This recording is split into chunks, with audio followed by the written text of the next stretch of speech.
Morning guys, hope you're all doing well. Been a long time actually. I think it's been at least a week and a half since I've posted anything. Just been so busy getting a lot of things organised the last couple of weeks, so finally getting caught up, especially in the workshop, trying to get as much done as I can over the next couple of weeks. One of them being Pipes of the Year, which I should have the Pipe of the Year rod stock hopefully later this week, so I can get cracking on that. But I thought I'd come down, have a bowl, a quick catch up. Well, one thing I need to catch up on is my current pipe rotation, because it will probably change quite soon. Behind this mountain of tobacco, I've got so many open tins and jars I've kind of collected here. It's almost kind of a backdrop feature.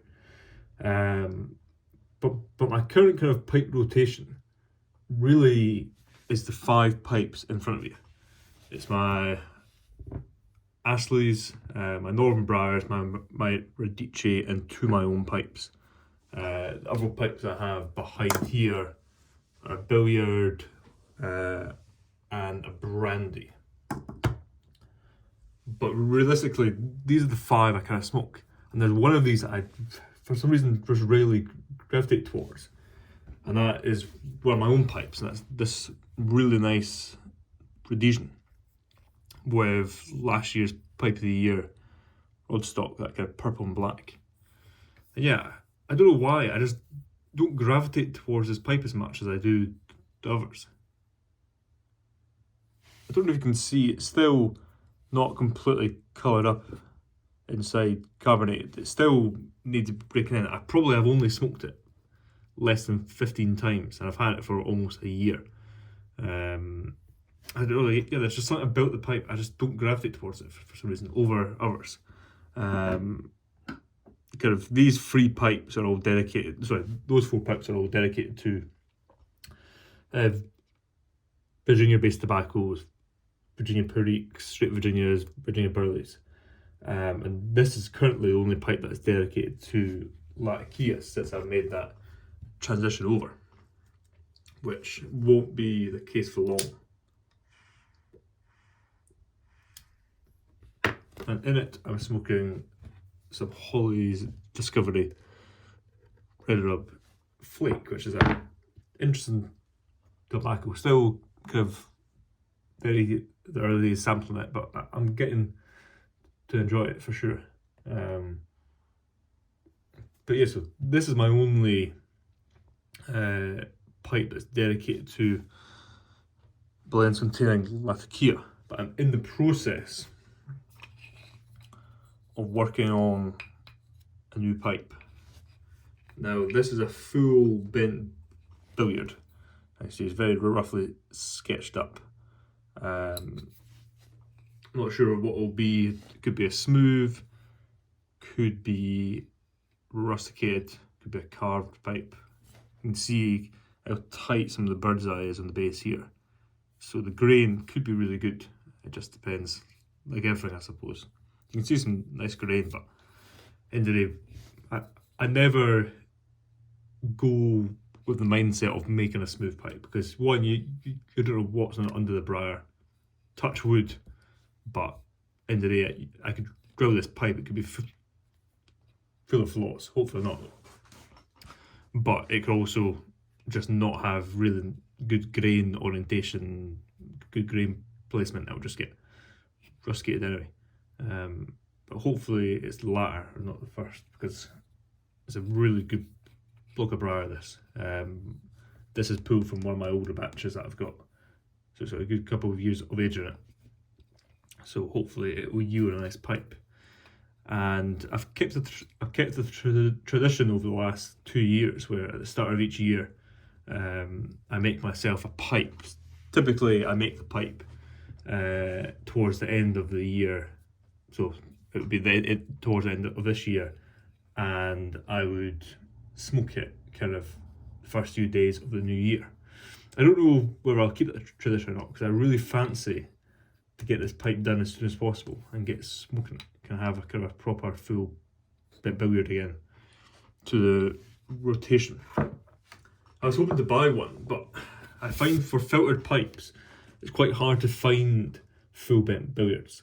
If you don't go along the artisan route, but even if you go along the artisan route, for exactly what I want, kind of a classic Cumberland stem, but which this is kind of a classic red and black Cumberland.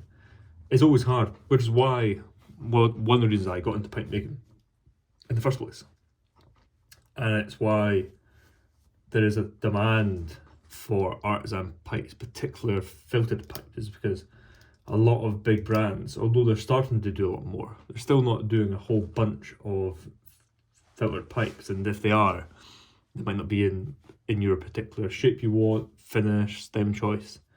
But that's why I suppose it's a good thing that I make pipes, is that if I can't buy a pipe off the shelf or from another artisan that I fancy, I can just make it myself. And that's what I'm doing in this case. Whereas this pipe was kind of the real perfect pipe. I wanted kind of a very classic English style billiard, which was sandblasted. And this is exactly what I got. But when I can't get that, I go elsewhere or make it myself. But yeah, so I did buy some interesting tobaccos to try. A few, one being this Holly's Discovery, and another one I've started to enjoy is this Torben Dansk No. 4 English mixture, which is rather nice actually. But a blend I'm not sure about, which I also got my hands on, is this. This is Torben Dansk No. 15 Sailor Flake, mellow Virginia flake, but it's made in that kind of sailor's navy style, where it's obviously topped with or cased in rum, like Salty Dogs. But Salty Dogs, I find, has this really kind of rich aroma. You can't taste or really smell the alcohol. Whereas with this tobacco, again, it's just your classic Dan tobacco flake cut, has a very pungent aroma. I'm going to assume it's rum, and it's a very sweet rum. But it also has this almost kind of floral, almost medicine aroma to it, which I'm not a massive fan of. I'll have a few more bowls of it to try, but not entirely sure how much or how well I'll get on with that tobacco. We'll just have to see. I'm hoping that over time I can maybe get used to it and see how it develops and ages, but first impressions aren't fantastic there. But again, that's what you get when you kind of experiment with new tobacco. Some will be a hit, some will be a miss. Just always depends. But yeah, coming back to pipe rotation, I'm considering getting rid of a couple of my pipes that I've currently got, because I've noticed over the last couple of months I've really slowed down my consumption of pipe tobacco to the point where certain pipes just don't get smoked. Like, for example, this Radice Silk Cut. I really couldn't tell you the last time I actually smoked this pipe. I'd say it was probably 8 weeks or more. Of course, this pipe is my kind of go-to for anything like all your Virginias, Virginia Burleys, so on and so forth. Everyone who follows my channel knows this pipe very well. And then my Northern Briars also is getting a decent amount of use actually. Just as a really great smoking pipe. One which I really enjoy.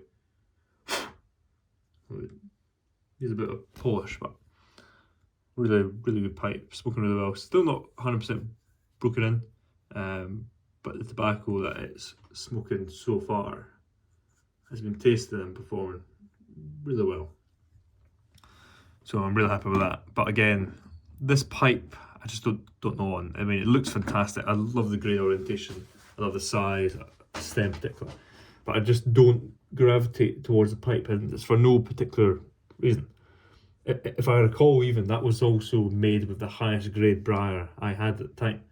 That was a grade 2 Mimo block, which I had bought about 5 years ago. So it's got some nice aged briar, some high quality briar. But again, when I smoke the pipe, it tastes great. I just don't gravitate towards it. And for me, it's a big part of my collection, and what I look to when I buy pipes is I have to gravitate towards the pipe. And if I don't, it doesn't stay around long. So I think I made that tail end of last year, didn't smoke it until the new year. So I've had it for about 10 months. There's another pipe here, which again, I just don't really smoke anymore. It's this billiard here. I couldn't tell you the last time I actually had a bowl of it, probably at least 6 months probably. Which is a shame, because I think all pipes should be smoked, and they should be smoked regularly. I'm a big believer that if a pipe is sat for a long time, it kind of goes a bit off in the way that I sometimes find that you might need to smoke 2, 3, sometimes 5 bowls through it until you get it tasting kind of back to normal almost.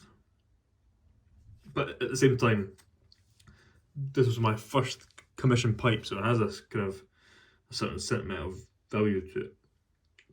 Plus, it's a really nice pipe, really lightweight. And I think a pipe that I would really struggle to get rid of. But again, at the same time, if it's not getting smoked, it's not getting smoked. So there could be a pipe sale coming up soon. We'll have to see. But more on that if there is one. But yeah, that being said, like I said, I wanted to come on, give a catch up. I know there's been a lack of available pipes the last couple of weeks, only 1 or 2. I've just been struggling to kind of find the time to get things in, while also trying to get my commissions done. Again, I would encourage that if you are interested in one of my pipes, and you don't see it as an available, I would get on the commission list as soon as possible, because it's starting to slowly accumulate. And like I said, kind of any commissions I don't get done before sort of November, they'll be on the list, kind of a proper kind of commission list, of where it could take 3, 4, 5, even 6 months to get to the pipe, because of the hours I'll spend in the workshop. And making pipes will dramatically decrease. But that being said, I hope you guys take care. You have a great rest of your week. Cheers.